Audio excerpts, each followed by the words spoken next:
of Buddhist tradition that we perhaps overlooked during our earlier sessions was the monastic aspect of Buddhism, the Buddha Sangha. So there are some very, very important, relevant observations in the Buddhist Pali canonical literature, especially in the Nikayas of Sutta Pitaka. You find, for example, there are these 5 Nikayas, Digha Nikaya, Majjhima, Samyutta, Angutta, Khuddaka. So the 5 Nikayas. They are collections of or textual groupings. It can also refer to the lineage of monks in the Theravada Buddhism, the more conservative school of Buddhism, mostly popular in countries like Sri Lanka, Burma, and so on. So there are some very, very interesting observations in this literature, which gives a flashlight into the way Buddhist monastic tradition worked. One important teaching you find in the Sutta Nipada, I find. That is the Buddhist evaluation of a human being and the evaluation of a man's conduct can be found. Buddhism, as I said earlier, did not recognize any caste barriers. It was very universal, very democratic, and also very egalitarian. It looked upon the Buddhist Sangha as one entity. The monks and also the laity who endured Buddhism came from all the various sections of Hindu society. But once they joined the Buddhist tradition, they became one entity. That's something very striking. So here is an observation from Sutta Nipada, you find. Na jacha vasalo hodi, na jacha hodi brahmano. So the idea is, a man's conduct or his personality is not judged by by the criterion whether he is a brahmana or an outcast or whatever it is, but by the way he behaves, by his behavior, he becomes a brahmana. In a way, you have to remember, this is very much the situation in Hindu society till about 1,000 years before Buddha's origin. So Hindu society itself was divided into these 4 groups, Brahmana, Kshatriya, Vaishya, Shudra, along the lines of not birth, but rather the human virtues by which people were distinguished. So, of course, when we discussed this subject earlier, I mentioned the Gita is from Mahabharata. So, Chadu Varnim Maya Sustam Guna Karma Vibhagashaha. So, Guna and Karma. Guna means the quality of a person, and Karma means how that quality expresses itself in his life through action. So, a man's essential inherent qualities and also how those qualities reflect in his actions, behavior, personality. These are 2 criteria by which you judge a person whether he is a Brahmana, Kshatriya, Vaishya, Shudra. So this is an ancient society, but what happened in course of time, many of these positions and status situations were monopolized, and they became a rigid, inflexible system. So many of the later lawgivers, like called Smritikaras, including Manu Yajnavalkya and many others, they came later. They tried to make it a rigid system based on birth. This happened in Hindu society. So Buddhism was, in a way, from a sociological and anthropological perspective, Buddhism was an attempt to take Hindu society back to its pre-caste situations, conditions, historically. So that's why in this Sutta Nipada, it's mentioned, it's not by birth that you become a good or bad, outcast or not, but by context. So also you become a Brahmana by your behavior, by your context. That's why na jacha vasalo hoti. So jacha means not by caste. Hoti kammana, hoti brahmano. So you become what you are, not because of your birth or because of your heredity, but by your behavior, your actions, and your essential human qualities. Now this very universal humanistic perspective reflected in Buddhist Sangha, in Buddhist monastic lineage also. So they have this concept of one spiritual family, a Buddhist Sangha. Of course, later things changed fast, of course. Hindu society took thousands of years to lose its original pure structure. The original structure in which human qualities decided what group, what level of spiritual evolution you belong to. And later it became a birth-based system, rigid and inflexible. But Buddhism took only about 600 years to lose its universal nature, humanistic nature. So you find, for example, there is I can just recite in one verse, Digha Nikaya. Digha Nikaya is one of the major textual groupings of Sutta Pitaka, which is a Pali canon. Digha, Majjhima, Samyutta, Angutta, and Khuddaka. These are the 5 groups. It's called Nikayas. So there you find a much more powerful and clear statement. And also there are statements that refer to the actual renunciation, the formation of Buddhist monastic order. As I mentioned some time earlier, at least for the first few centuries, Buddhism was essentially a religion based on monastic values. And later, of course, it changed. It had also a huge following. Today, if you go to countries like Cambodia or Sri Lanka, which are all places where this Theravada Buddhism are prevailing even now, you find the laity, the common household society have a great regard and respect for the monks, and they consider it their duty to feed them, to give alms to them and all that. So that means there was a laity, of course. But during the early years, it was essentially a monastic concept of spiritual family. So in some cases, there are references for certain rituals, performances that are essential for you to become a monk. So, Kesamasum oharetva kasayani vattani achaditva angarasma anagariyam pabbajati. So what means is the monks are required to shave off their hair. They have to shave off their hair and their beard. And they should put on yellow clothes, So, kasayani, vattani. So they have to wear this yellow, not exactly yellow, red, maybe a combination of combined together.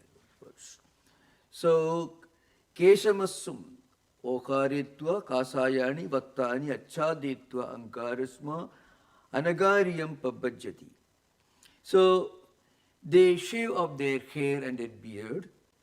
They put on yellow robes, that is kasayani. It's called kashaya in Sanskrit.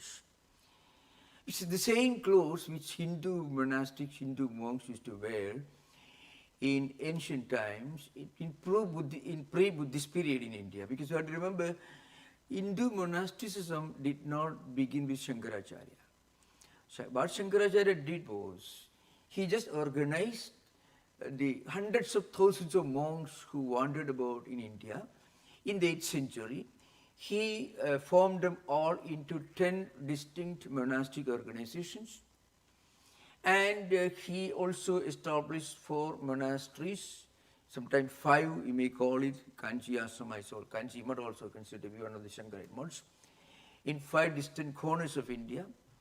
And these 10 monastic orders were given 10 different names, and these monastics were supposed to be spiritually belong to the lineage of these 5 or 4 monasteries, that is Sringeri, Joshimath in the Himalayas, Sringeri in South India, and Dwaraka in the west Dwaraka and in the east Puri. So before that there were monks in India. Shankaracharya only divided and classified them into 10 monastic orders, gave them distinct traditions, certain sections of Vedas was considered to be their main focus. They were supposed to be the custodians of certain branches of the Vedas. This is a very important point to remember. So, during Buddha's time, there were so many monks in India. And Buddha himself became the enlightened one, seeing one of the monks sitting in the city of Vimpini. He was an enlightened person. They can hear me? Can you hear, Bobby? It's clear? Yes, Maharaj, I can hear you. Thank you. So, it is said that, that's why the Pali canon means it was all recorded on the basis of the statements and memories of monks who were contemporary to Buddha's time in the first Buddhist council. They collected all these instructions and they were codified into the Tripitaka, Sutta Pitaka, Vinaya Pitaka, Abhidhamma Pitaka. So in one of those ancient Nikayas you find, monks are supposed to shave off their hair and beard and put on these yellow robes, these ochre clothes, which were the dress code of Hindu monks for thousands of years before Buddha's birth. And then he wanders about. That's again the continuation of the same ancient order. You find in Mahabharata, in the Puranas, pre-Buddhist Hindu texts, you find references, stories, dialogues, episodes involving these wandering monks wearing these ochre clothes, wandering monks, wandering all over Indian subcontinent. In fact, Vivekananda himself did in 19th century, so you can imagine. After his Guru passed away in 1886, up to 1893, just a few months, till just a few months before he started his journey to attend the Parliament of Religion in Chicago, Vivekananda was a wandering monk. So that's why Ankarasma Anagaryam Pabhajati, Pravrajati means as a Parivrajaka wandering about. These are very, very important, precious teachings from those times. And again, there are still more focused observations about the rituals and the values they used to practice. They have to practice. Again, we find there's something interesting. The egalitarian, the universal aspect of Buddhist spiritual family. There's another quotation you find in another verse you find. Just as great rivers of Ganga, Yamuna, Saraswati and so on, they flow into ocean, they lose their original names. Yadha nadyasyantamana samudre astam gachanti namarupe vikaya tadha namarupat vimuktaha parat param purusham upaiti divyam. You find this in the Mundaka Upanishad. The same idea you find in this. In this text. So this is from Dhammanikaya. It comes. Just rivers, Ganga, Yamuna, and so on. They lose their original individual entities when they flow into sea. They lose their names and obtain just one single unifying name, that is the ocean or the sea.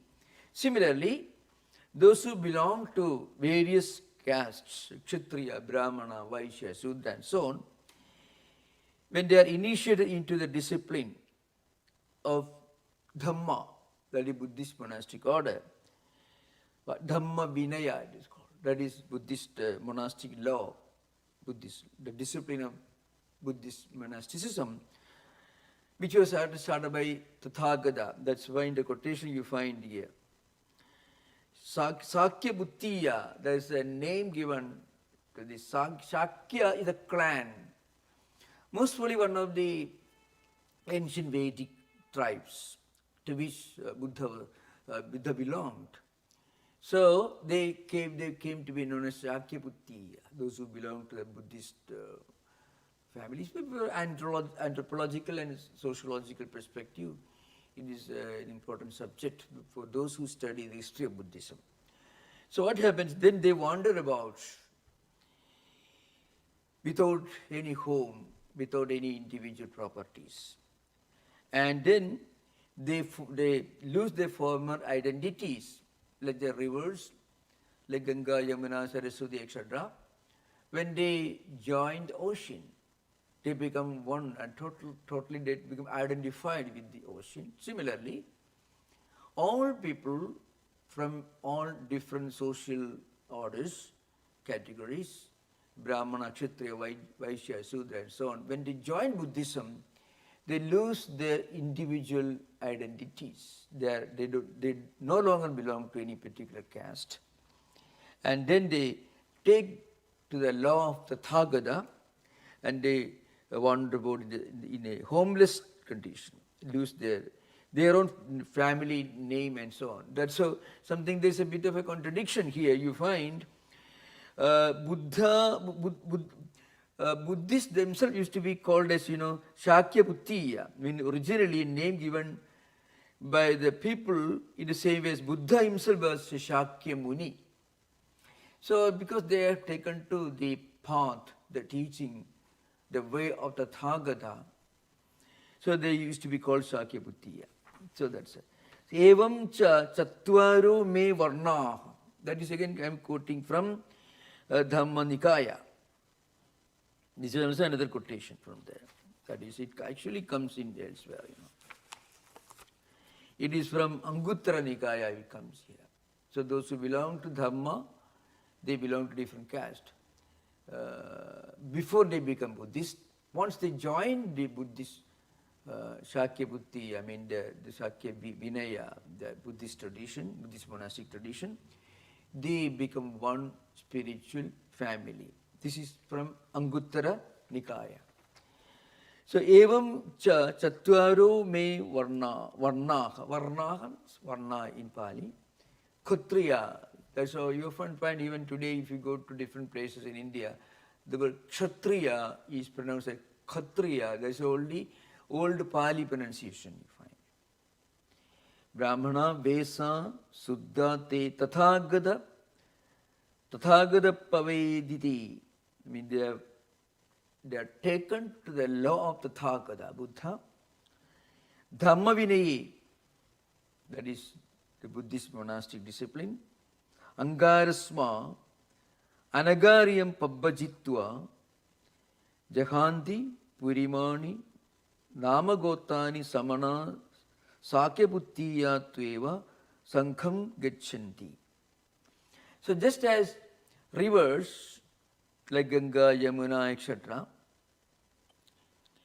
when they flow into the ocean, the sea, they lose their original names and they obtain just one name alone, that is the name of the ocean.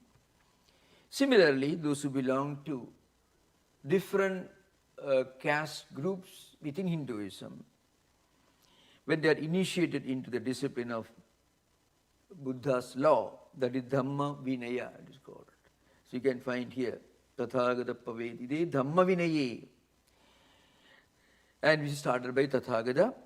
Then they start wandering about in a homeless state. And then they not only lose their former name of family, clan, etc. And even not only that, they obtain a new status, that is the status of a wanderer, a son of Shakyas, that is Sakya Buddhiya Tueva Sankham Gichanti. So they get a new name, that is they are children of Shakya Muni. So this is one important aspect of Buddhism. When we study Buddhist philosophy, the Buddhist humanism has got this connection. So in a way, as I mentioned earlier, in modern times, many of the great teachers of 19th, like Vivekananda, and 20th century. 19th century includes, in the great Hindu teachers include Annie Besant also. Annie Besant was a great scholarly woman, an Irish person who came to India, who studied Hinduism and written books extensively, inspired many Indians, taught many Indians to love their motherland. So this is a great woman he was. I mean, this is a great, who inspired many great patriots. So they have tried to articulate, after studying history of Buddhism and Hinduism, they have tried to make it very clear that Buddhism was not a tradition that belongs to the non-Hindu heritage. It was a tradition that originated within Hinduism, and later, of course, it became independent, distinct tradition, this idea, because it was an attempt to bring Hindu society back to the pre-Buddhist, more egalitarian democratic status. So this is just an important observation that I make. I should have made it earlier, but it's very important from a sociological perspective. So Buddha was a great humanist, a great spiritual revolutionary in the same sense. And another point I want to remember, this also should be stated to complete this, these remarks, observations. One is, many of the, if not the bulk of the great Buddhist theologians of Shunyavada tradition, like Nagarjuna and others, or Yogachara tradition like Vasubandhu and others, they all belong to, they were all Brahmin caste only. They were all well versed in Vedic literature. And that is a very interesting observation made by Hajime Nakamura in his own more voluminous work. So, and many other great students and teachers of Buddhism. So many of these Brahmins who studied Vedas and Vedanta, they flocked into Buddhism, and then they made out these Shunyavada, Vijnanavada. Buddha would have perhaps, I don't think Buddha was very much amused by the highly dialectical, polemical writings and this one called intra-confrontational debates between Shunyavada and Vijnanavada and Sautrantikas and Vaibhashikas, which I am going to discuss today. Sautrantikas and Vaibhashikas. Two schools that do not belong to Mahayana system. More or less they belong to Theravada system. So they used to cancel each other. The Sarvastivadins, the umbrella term, Vaibhashikas who believed in what you call Bahya Pratyakshavada. I mean, they believe that things can be directly perceived. When you see something, you can perceive using your mind and the five senses of perception. Vaibhashikas. Sautrantikas Bahya Anivayavadinah. I mean, they thought that you cannot really perceive things as pratyaksha, direct perception, because the moment you perceive, it's gone. It is kshanika, momentary. So what we are referring to after seeing object, it's only inference only. It is only inference. You are recollecting a direct perception that happened in the previous moment, because everything is momentary. So Sautrantikas, they believed in Bahya Anumana. So the others believed, so Vaibhashikas believed in Bahya Pratyaksha. So I am coming to that. Now connection between, is a relation between Sautrantikas and Vaibhashikas, and Mahayana and Hinayana. Just I should try to focus on these two great realistic philosophical systems of later Buddhism, that is Sautrantikas and Vaibhashikas. So Sautrantikas and Vaibhashikas, both sub-schools of the ancient Buddhist tradition. So it's known as Sarvastivada. Sabbam, Swabbam, Atti. That's a Pali equivalent. Means Sarvam Asti in Sanskrit. Everything exists. Because they believe in the reality of external objects. But those external objects are momentary. Nagarjuna, who was the exponent of Shunyavada, in his Vigraha Vyavartani and also, of course, more important foundational text, Madhyamika Karya or Mula Madhyama Shastram, he totally denied the reality of any external objects. Everything is Shunya. I mean, he totally denies the reality of empirical world. And that's an important point, remember. And these Yogacharas, Asanga, Vasubandhu and others, Yogachara Bhumi, then Vikyaptima Tata Siddhi and Lankavatara, and all these books, they did not deny, they did not take up the idea of total negation of external objects, but at the same time, they believe that they do not have an entity, they don't have a reality. Nothing exists outside perception. That's the idea behind. Only Vijnana exists. And external objects are totally unreal. But at least they accepted Vijnana. Shunyavadins did not even accept Vijnana. That's the main difference between Yogachara and Shunyavada. But Sautrantikas, on the other hand, and Vaibhashikas, they belong to the broader umbrella category known as Sarvastivada. I mean, a group of realistic philosophers, which was actually, its roots can be found in the early centuries after Buddha's passing away. That means before Christian era. Mahayana system evolved later, but Theravada system, to which Sarvastivada is linked, is much more ancient. And they are generally classified under the broader Hinayana, sometimes Theravada system. So there are distinctions. Mahayana, as I mentioned, is a separate later development within Buddhism. The connection among them actually we can see only through historical connection. Sautrantikas and Vaibhashikas developed a scholastic philosophical schools focusing on Abhidhamma analysis that belonged to the Pali canonical tradition. So, the Hinayana was a term used primarily by Mahayana sources. That is, they used this term to refer to early Buddhist schools focused on, because they call Hina, I mean the lesser, the smaller, the lesser. Not inferior, but the lesser, because the Hinayana tradition, the Sautrantika and Vaibhashika, Theravada system, Theravada schools, they focus on individual liberation. In contrast to this, the Mahayana focused on universal, more universal liberation. They consider to be broader in their approach, and because they emphasize the bodhisattva ideal. There is the inherent potency of the bodhisattva, Tathagata Garbha, present in everyone. So in everyone, in all persons, there is a remote possibility, the real possibility of one day becoming liberated and becoming a bodhisattva. So in that respect, they were more universal, they were broader in their approach. That's the main difference.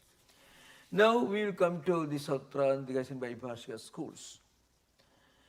So Vaibhashika school, they believe that reality is constituted by discrete dharmas with real existence. That is Sarvastivada. That's common for Sautrantikas and Vaibhashikas both. Sautrantikas have some difference of opinion.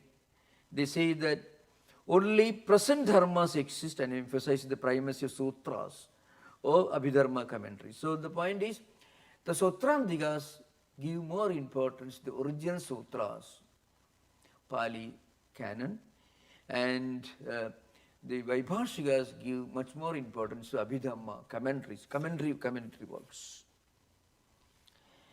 The Mahayana criticizes Sautrantikas and Vaibhashikas. For they think that the Theravada system to which Sautrantikas and Vaibhashikas schools are linked are somewhere less universal, more atomistic in approach. So these are some of the schools that I want to refer to. Now a few observations this. One is Vaibhashika and Sautrantika.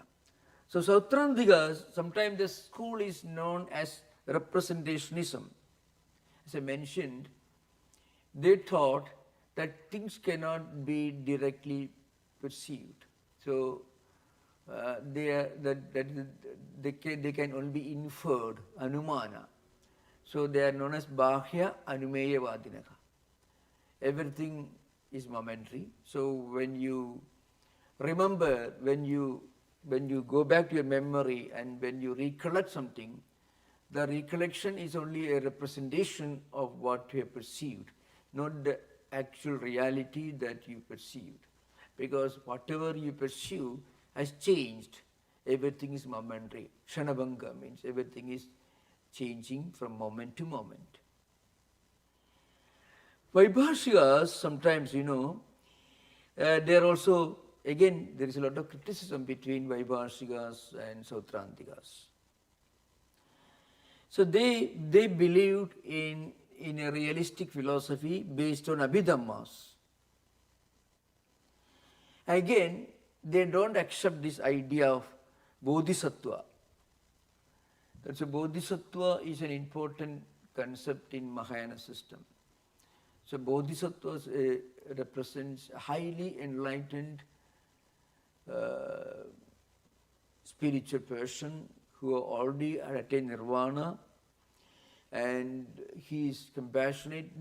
I discussed this earlier, and he is striving to help other living human beings to attain nirvana, and he come down to help others in their own spiritual pursuit. So both together, Sautrantikas and Vaibhashikas, they provided the Abhidhamma metaphysical groundwork through their writings, upon which Mahayana sisters like Nagarjuna and Vasubandhu built their critics. So that's an important thing. The Sautrantikas and Vaibhashikas, they basically contributed the theological framework upon which Mahayana scholars and philosophers built their own system. Here is an important point, remember, is historically speaking, the Mahayana system, Mahayana idealism has something to do with some of the Vedantic idealism that these scholars who became Buddhist monks brought with them. So that's why you can see striking similarities between Shunyavada and Vedantic idealism called Advaita. Those who have not gone to original books may not be as much struck by, may not be so much surprised, but if you have the background of the original works of Vedantic texts like Yoga Vasishtha and other important books, and then if you study Nagarjuna's Vigraha Vyavartani and Madhyamekari, you can see striking similarities. And the reason for these similarities is that many of the Brahmin scholars who later became monks within Mahayana tradition, which means both in Shunyavada tradition and also Yogachara tradition, they brought with them these Vedantic ideas. To give an example, Nagarjuna also accepts the idea of an empirical reality. then he says, after transcending the level of empirical reality, which is called Vyavaharika is the name used by Vedantins, but Nagarjuna uses a different term, that's all. And according to Nagarjuna, Samvriti Satyam is Vyavaharika, and that Samvriti means what you experience at the empirical level. Vyavahara means common sense experience. And when you transcend Samvriti, you attain Shunyam, which is the transcendental absolute reality. In Vedanta also, when you transcend Vyavaharika, the empirical, you realize the Paramarthika, the transcendental. So you can see Nagarjuna was bringing with him the baggage of Advaitic Vedantic idealism, and he interpreted Buddhism.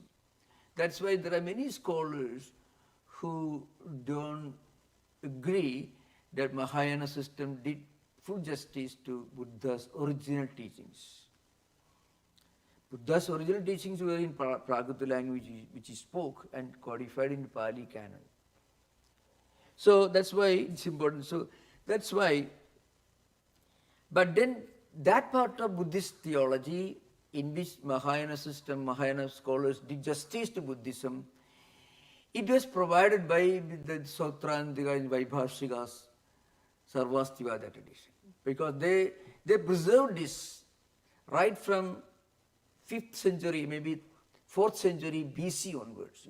The first Buddhist council itself was the beginnings of Sarvastivada, which are responsible for the codification of the Pali canon literature, which actually the source book of Sautrantika and Vaibhashikas, Sarvastivada system. So that part of Buddhism, where Mahayana scholars, including Nagarjuna and others, did justice to Buddha, was provided by the Sautrantika and Vaibhashika framework. That's the idea behind. The rest is coming from Hindu Vedantic idea. Here we have to remember, Buddha himself was not totally free from the influence of Vedantic idealism. Even Buddha's teachings you find references to great Brahmin mystics, great scholars, and some of them he confronted him, he argued with them, some of them he converted, and some of them he befriended also, you find. Buddha was a very, very universally, very compassionate, very broad-minded person. So that's why the Mahayana emphasis on dialectics and polemical writings actually was nothing but a transference of the early Hindu Vedantic tendency for polemical writings and dialectical writings into Buddhism. That's why you find Nagarjuna system. Nagarjuna's Madhyamika Karika, he was considered one of the greatest logicians of India. Dinnaga had long connection. His contribution to modern logic, after Gautama Nyaya, the earliest school of Nyaya, Madhyama Nyaya, was enriched by the Buddhist scholars. So Dignaga was another typical Sanskrit educated Vedantic Brahmin who went to Nalanda and taught Buddhism there. So wherever you find this dialectical confrontation, you don't blame Buddha for it. It comes from the typical old Hindu Vedantic philosophical tradition. But that only enriched Buddhism. That's an important point. So connection between these schools illustrates the dynamic development of Buddhist philosophy in India. That's already behind. Now a few things about these two schools. The Sautrantikas believe in the reality, and not only of the mind, but also of external objects. That is true for Vaibhashikas also. And the argument is that without the supposition of external objects, it is not possible to explain even the illusory appearance of external objects. So, Yogacharyans will believe that external objects are not real, they don't exist. External empirical world of objects It's totally unreal. They don't exist. But the Sautrantikas, they argue that without some objects, there cannot be perception. Now, again, if one never perceived anywhere any external object, then he could not say, as a Vijnanavadi does, that through illusion, consciousness appears like an external object. That is, of course, this is the argument of Yogachara system, Vijnanavadis. They say in this Ale Vijnana, all these images and impressions exist. When you connect with something, then this external object is perceived and you imagine it exists. Of course, there are arguments in this respect. The Sautrantikas, the Vaibhashikas and Sautrantikas will argue. Well, suppose you perceive a tree, and Yogachara people, Yogacharans will tell you that tree doesn't exist. And it's only a vasana or impression that is accumulated in the Vijnana, Ale Vijnana, which springs forth and you perceive. With that memory helps you to perceive an object as tree.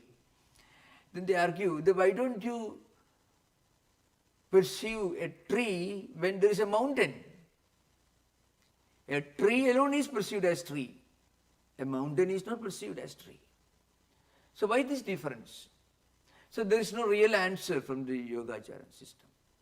So in a way you find Sautrantikas and Vaibhashikas from a philosophical perspective, they are more loyal to Buddha's original teachings. In Buddha's teachings themselves, in the innumerable discourses, Buddha doesn't totally deny the reality of external objects, but he denies their permanent reality. He emphasizes the impermanence of everything, but he doesn't deny the empirical, relative reality of empirical phenomena. He doesn't deny. So that takes you very close to Vedanta. So now so the argument from what we call the Sautra Vijnanavadins, that is, they say whenever this impression emerges from the Vijnana, and along with that the external object comes into existence, and when that is gone, that impression goes back to Vijnana, and then like that every object appears and disappears as impression from the accumulated Ale Vijnana springs forth and disappears. Anyway, so this is not very much accepted by other schools. I think with the next class, we can conclude this, we can have interaction now. It's a bit dialectical and maybe not easy to follow argument one after another. I will continue discussion in the next class. Thank you, Maharaj. Yeah. Very quick before we go to the first hand, the term bhikshu in Sanskrit or bhikkhu in Pali, that refers to the same thing as the Nikaya's monastic tradition? Yeah, and that's very important. And so bhiksha, it means alms. Somebody who goes about looking for alms. So bhikshu in Sanskrit and bhikkhu are the same, because they never used to accumulate resources for their cooking, for their eating. So they always depended upon alms given by householders for their sustenance. So from that only, the word bhikshu in Sanskrit, it means somebody who is dependent on alms from others. That's the meaning. Even now you find in Cambodia and other places there are special days when they are given alms, the same thing. So that's why in Buddhist Sangha, it was mostly an organization of monks, and later nuns also. They never, one important thing, of course, this is just very interesting historically.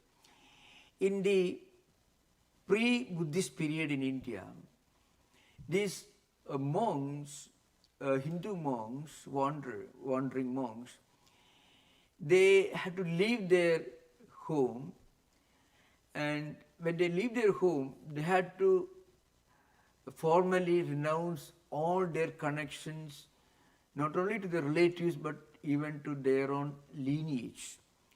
So very often, when a person, a wandering monk, leaves his home, they used to perform, in ancient pre-Buddhist tradition, they used to perform his after-death ceremony. The after-death ceremony of the person who is leaving home. Because there is nothing monstrous, cruel about it. It was sublime, because that person no longer belongs to this world. So there is no need for you to think of him as a living being, because so far as he is concerned, he has taken a new life. His present life has come to an end, has taken to another life. In this new life, he is not bound by any obligations to his own ancestors. And his descendants are not obliged to him either. So very often, they used to go to Himalayas. At that time, they used to perform the after-death ceremony of the person who is leaving home. Now you find some of those rituals were practiced by Buddhist monks. So again, you have to remember, essentially Buddha was preaching among traditional Hindu scholars, laity and other common people who followed this ancient tradition. So that was again transferred to Buddhist tradition. That is bhikkhu, bhikshu, that means the pronunciation. Ka is the Pali equivalent to ksha. That's the idea behind it. Okay, yeah. Okay, thank you very much, Maharaj. Yeah. David, your hand is up, and please unmute yourself. Are you there, David? There you go. Hello, Swami. Yeah. My question is, why would the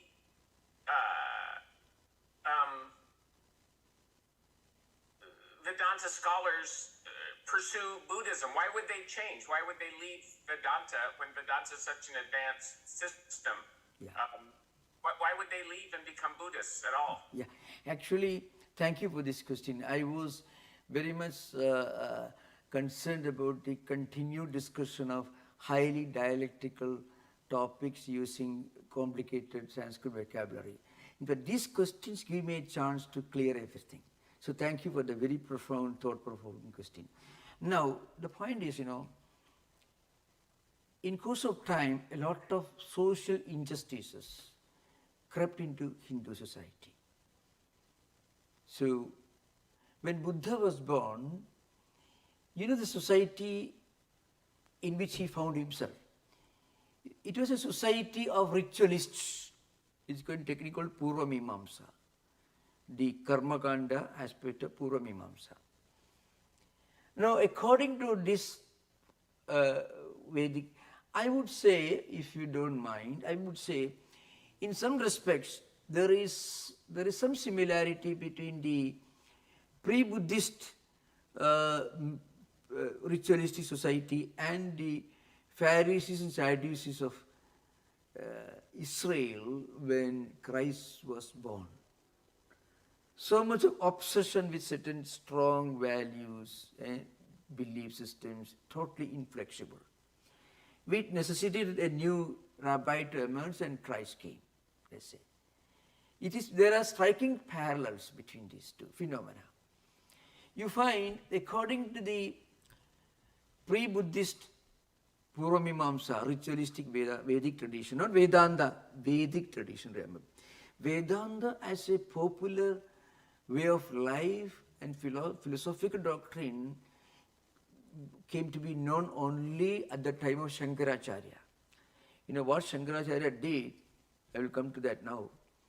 So when Buddha was born, what was the society in which he found himself?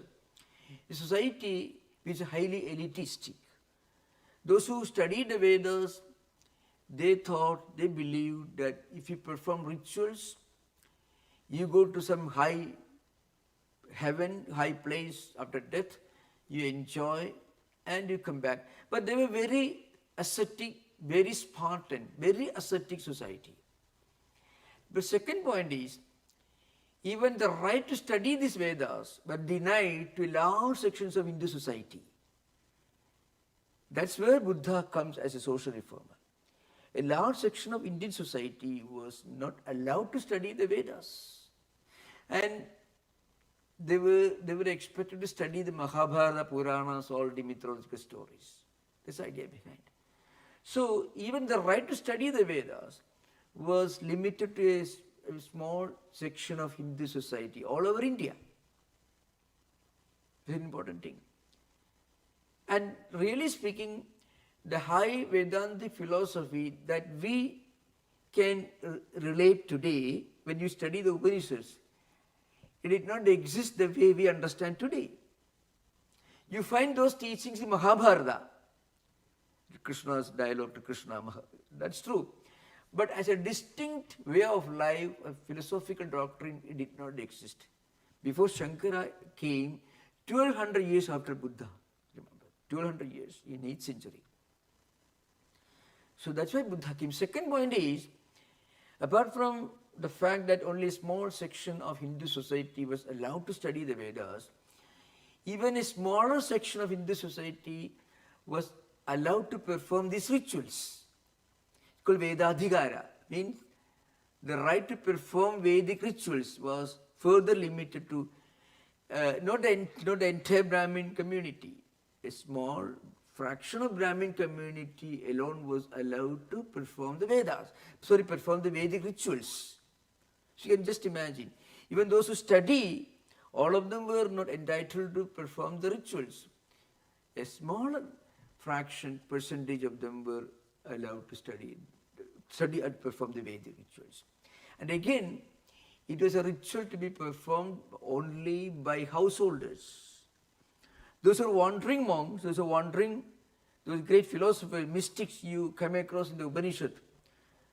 For example, Shuka you can find in the Bhagavata Purana, great mystics, Maitreya, the great mystics you find, Narada, they were all independent individuals, great philosophers and mystics and scholars and spiritual masters.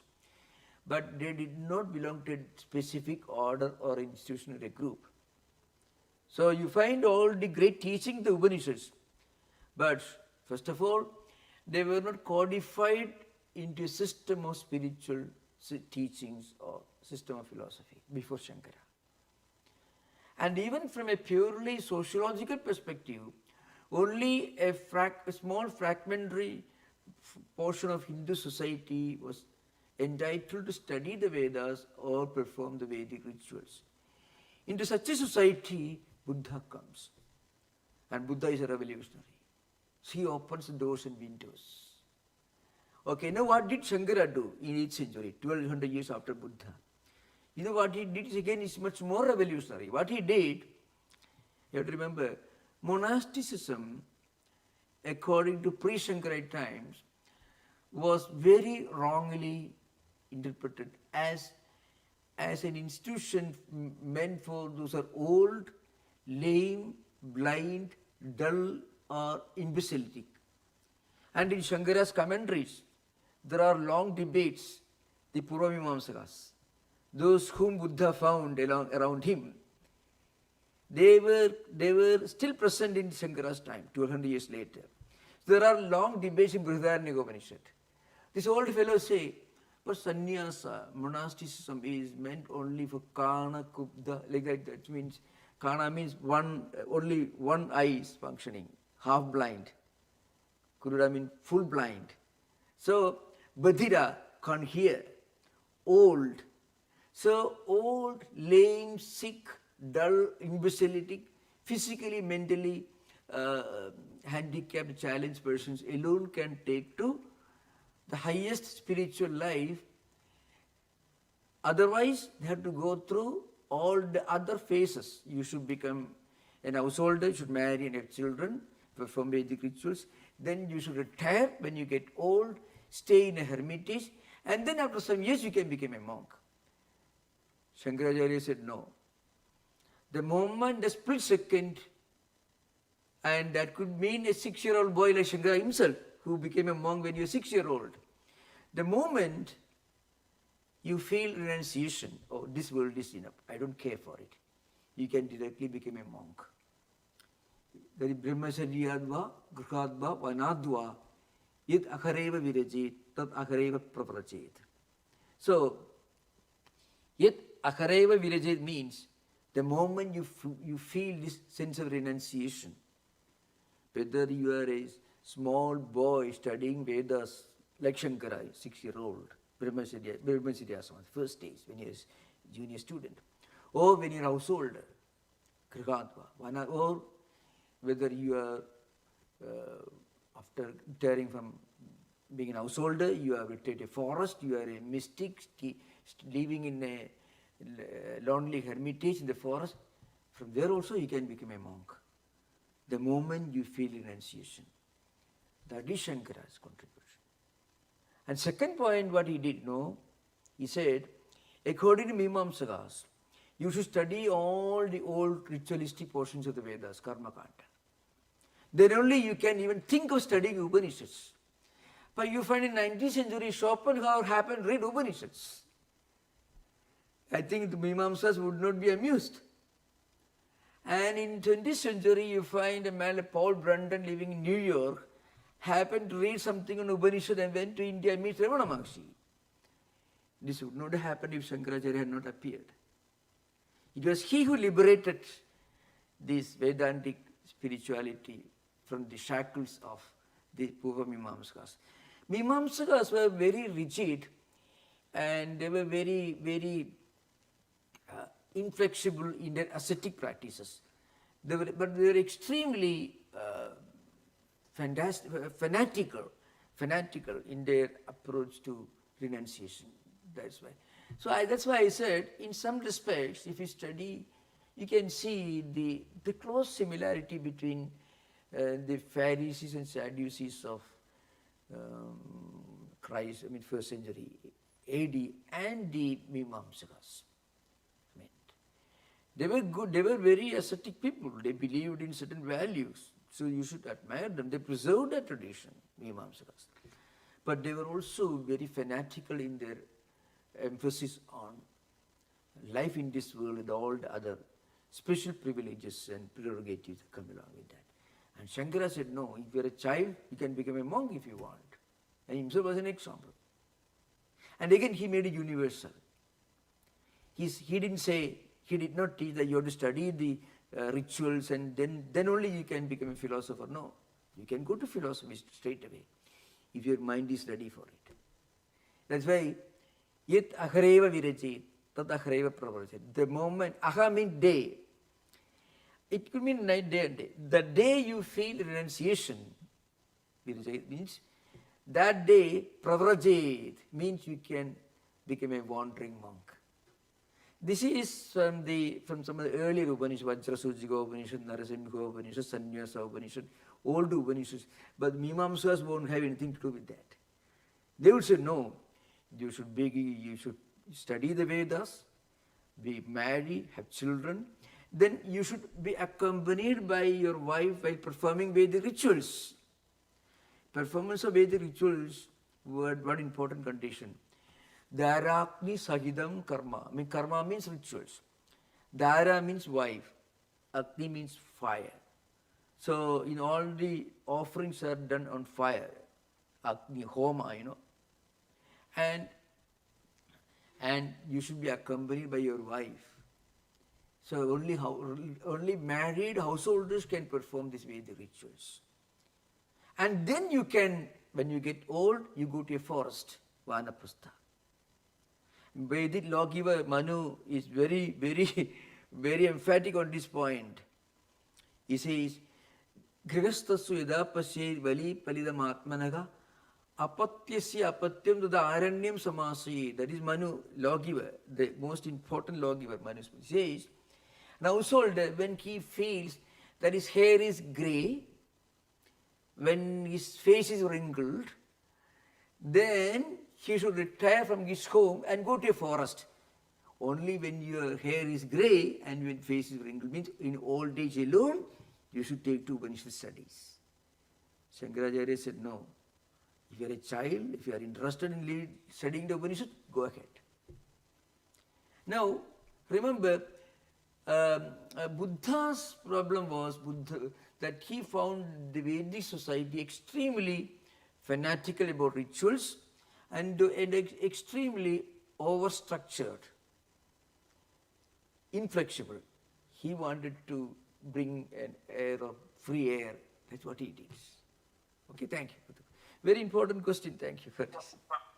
Yeah. Swami, if there's not another question, I have a follow-up question. Is that? Yeah. Yeah, please. Yeah, please. Yeah. What about Nachiketa? He was so young. Yeah. I mean, there was an example of Nachiketa, in the Katha Upanishad, and he was very young. How would they?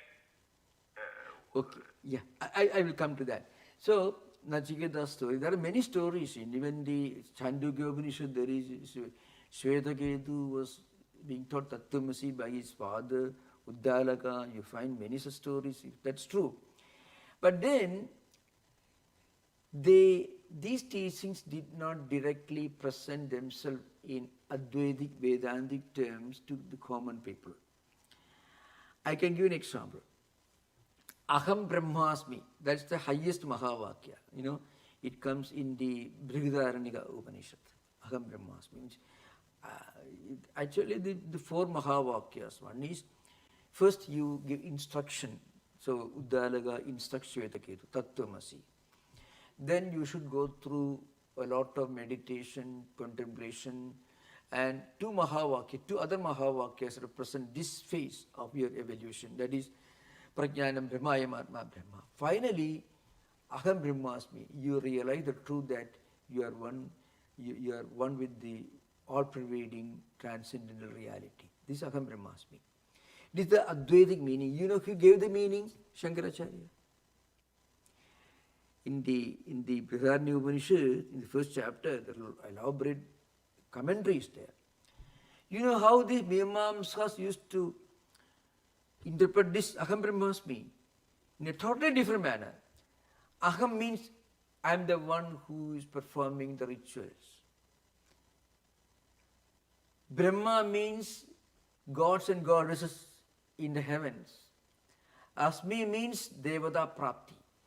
So if you perform this ritual, then you can get attainment, your identity, you can get identity with Devatas. Who are Devatas? They are those who perform these rituals for long time, who have attained this entry into heaven. So you can go to heaven. That's a real interpretation of Aham Brahmasmi according to the ritualistic schools, Mimamsakas. It's an important point. All these Mahavakyas did not have a much philosophical relevance or significance for Mimamsakas. For them, they were called Arthavada. Arthavada means, if a child is not willing to take medicine, maybe a mother will tell you, if you take this medicine, I shall give you candy. Like that, these Mahavakyas are like candies to make people perform these rituals.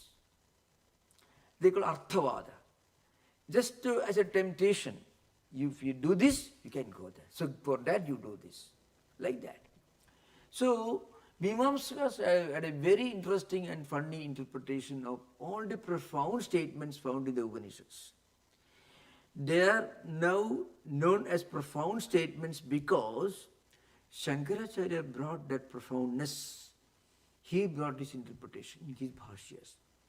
None of these Mahavakyas had any higher spiritual significance before Shankara. Okay, it's an important point. Thank you. Thank you, Maharaj.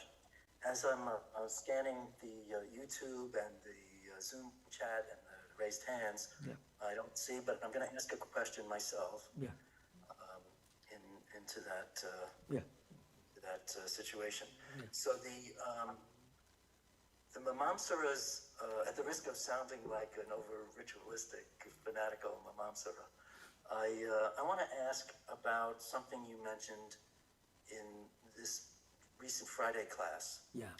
About the contemporary of Shankaracharya, actually the immediate predecessor, Bhadrahari. Oh, yeah, Bhartrihari, yeah. Yeah, and you referred to his Yeah. Vakyapadya. Vakyapadiyam, yeah.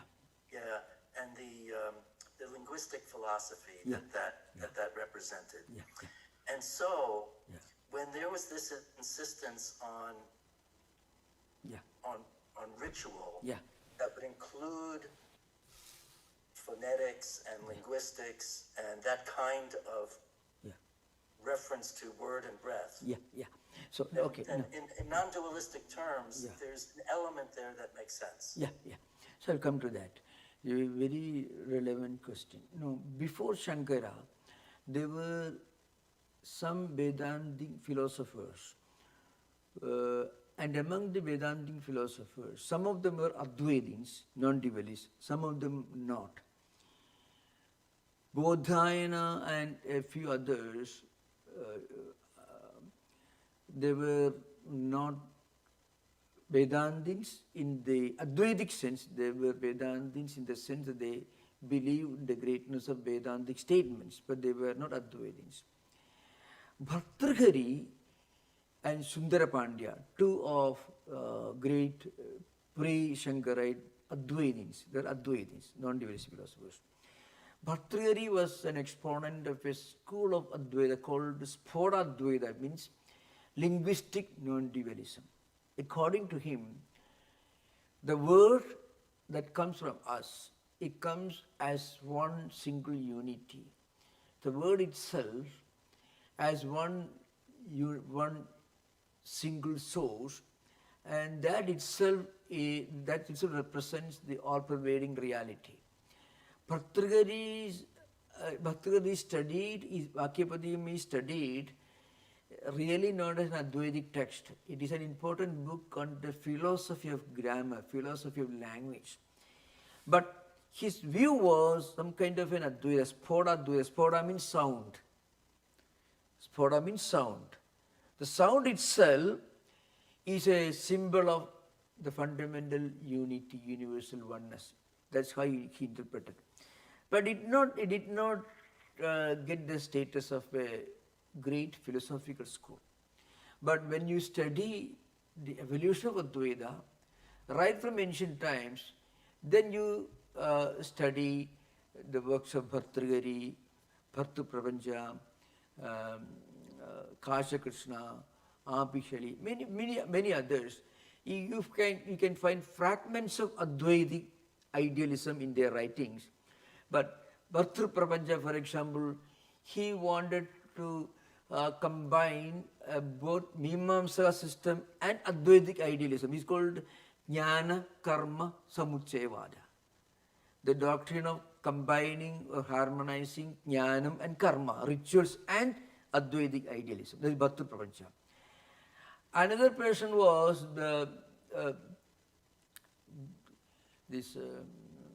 Brahmadatta. His works are not known, remember. His works are known. Bhartu Prapancha's books are not known. We get references to his books only from Shankaracharya's commentaries. Bhartrihari, the only one whose work is known and studied, and that's only studied as a great book on the philosophy of language. He belongs to 2nd to 3rd century AD, 300 years, 400 years before Shankara. So Bhartrihari can be considered to be one of the early Advaitins only by stretching him beyond this status of being a linguistic philosopher. As a work on the philosophy of language and grammar, it is an absolutely wonderful book. But from that, he doesn't present himself as an exponent of Advaita. But in his book, you can see traces of an Advaitic trend. That is, he considers Spoda's sound as one, as the unifying oneness. That's a very elaborate system. Bhakti Prapancha believed in some kind of Advaita and also some kind of Dvaita. Ritualism and Advaita combined. For example, according to him, even after getting spiritual enlightenment, you should continue performing rituals, he said. Shankaracharya said no. Once you get the highest enlightenment, then you don't feel the need for rituals because you transcend that level. Ritual means certain rituals performed with a strong desire to attain life in heaven. And again, heaven should not be mistaken to be the heaven of Christian Abrahamic tradition. Because in Christian tradition, maybe in Jewish tradition, heaven has got a spiritual significance. It is a place associated with God, His presence, and the city of God. Augustine. But in Hindu Mimamsa tradition, heaven is a place where you enjoy the fruits of good actions performed in this life, nothing more. And when the account is over, you come back again born in this world, again continue rituals, again go to heaven, again continue. Kshene punne marti logam vishanti, Gita says. So what you said is true. Bhartrihari can be called an Advaiti only by stretching him a little too far. But you can see traces of Advaita in his system. That's called linguistic non-dualism, it is called. But he did not develop an epistemology, a metaphysics, or any of this paraphernalia that comes along with being a systematizer, being a system builder like Shankara. Didn't happen. Okay, thank you. Maharaj, does the Omkara relate to Yeah, this? that is idea. Yeah, relate to that. Omkara Sphoda Advaita. Okay. Again, awaiting more questions. I want to ask you again on tying together Bhartrihari. You referenced him with respect to Sataguna. Oh yeah, yesterday. Thank you. Yeah. And you referenced the Satakam, Yeah. the 100 verses. Yeah, correct. So it was interesting because as you discussed in this session, the monastic life. Yeah. You had said with reference to the Satakam that to live in Sataguna is beyond Rajaguna and Tamaguna. Yeah. And so is that what the monastics are doing when they live that way? Yeah. So you get this desire for higher monasticism only when you are endowed with Sattva-guna. When you are endowed with Sattva-guna, then what happens when you don't feel any greed or desire for things of this world, and that automatically gives you a higher ideal of life. And about this Shatakam, he wrote 3 great poetical classics. Each contains 100 verses. Shatakam means 100 verses. Niti Shatakam, Vairagya Shatakam, Srinkara Shatakam. The most well-known work is Niti Shatakam, which contains a lot of important teachings from higher perspective, ethical, moral ideas. And Vairagya Shatakam emphasizes renunciation. The other one is more worldly. So, Niti Shatakam, which I referred to in Friday class, I referred to 2 verses, one from the perspective of a person in his reaction, in his interaction with his fellow human beings. Ete satpurushaha pararthagadaha swarthan parityajya, like that means. The most exalted person, he gives up his own selfish needs and desires and he works for the good of others. Below that there are those samanyastu. What they do? Those who are below that level, swartha virodhena, they will try to help others without sacrificing their own interests. The highest will sacrifice even his own interest just to help others. Below that, the common people, they will help others without sacrificing their own interest. And below that, there are those who just focus on doing harm to others for their own selfish ends. The last one he says, Ekena Janimaki, I don't know what kind of people they are. The last one, he says, there are those who instinctively only work for doing harm to others. And they know it doesn't help them in any way. Still, by their natural instinct, they keep doing harm to others. The 4 categories are mentioned. Okay? Yes, thank you, Maharaj. I did look at the Nitya Sakatama. It's very beautiful. Those verses are amazing, actually. They are available, I think, in our bookshop. Some of them translations are available. Yes. Niti Shadagam is called. English translation may be available. Yeah. Okay, thank you. David, you may continue. You're the only hand at the moment. Well, just to follow up to the question I asked a little earlier, what about Kapila? Yeah. What about his system? And was it very well developed, or was it just too esoteric and minute? Yeah. That the Vedantins could have pursued Kapila's philosophy, Shankya, instead of Buddhism. Why did they not pursue Shankya? Yeah. Kapila Sankhya system did not have a dedicated following like Buddhist tradition or Vedanta tradition. Kapila system was more of a theoretical tradition. But his analysis of human mind, how our emotional and intellectual functions take place, all these are very well accepted by most of the philosophers, including Buddhists also. But then he did not have a dedicated following, Kapila.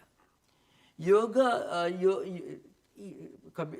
Sankhya was a theoretical aspect, yoga is a practical aspect. Yoga philosophers had some followers, but they belonged to all groups. The Buddhists were great practitioners of yoga. The Vedantins were great practitioners of yoga. So they were so universal.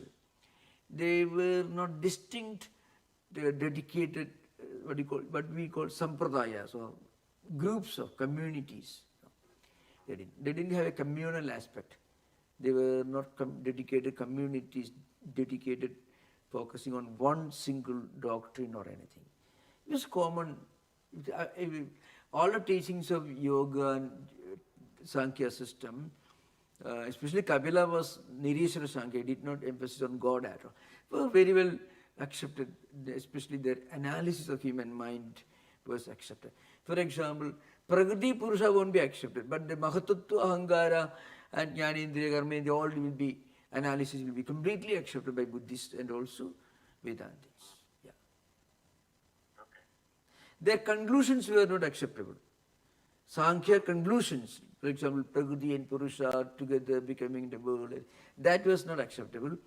But the fact that from Prakriti, from one entity, primordial entity, all these things evolved, that was accepted by most of the Vedantists. Thank you, Swami. Thank you. Maharaj, I see that Sri Ramanathan may be unmuting to ask a question, but it's not clear. Yeah. He's unmuted now. Yeah. Is there a question? Yeah. No. Okay. No, thank It's just toggling on and off. So I think that's all the questions that we have. Thank you. Thank you. We will continue next week. Okay, thank you. Om Shanti Shanti Shanti Harihi Om Tat Sat Sri Ramakrishna Pranamastu. Thank you, Maharaj. Namaste.